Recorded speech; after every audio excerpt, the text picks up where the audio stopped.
Okay, so this took a minute, but this is my follow-up video.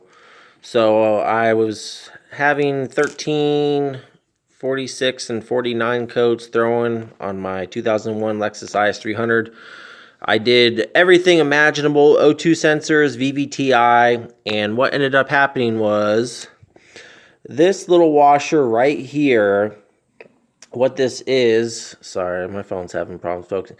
What that is, it's part of the plug that is glued onto the block that is part of the, it's a thing that every motor has to show the mechanic if you overheated the engine.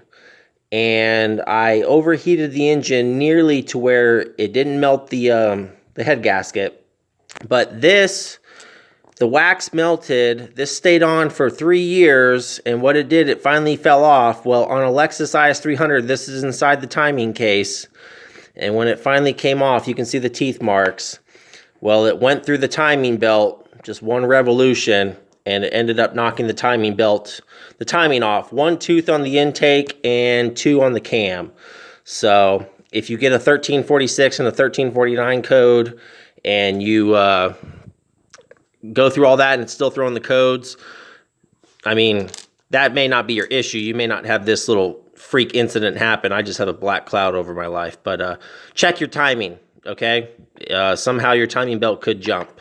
So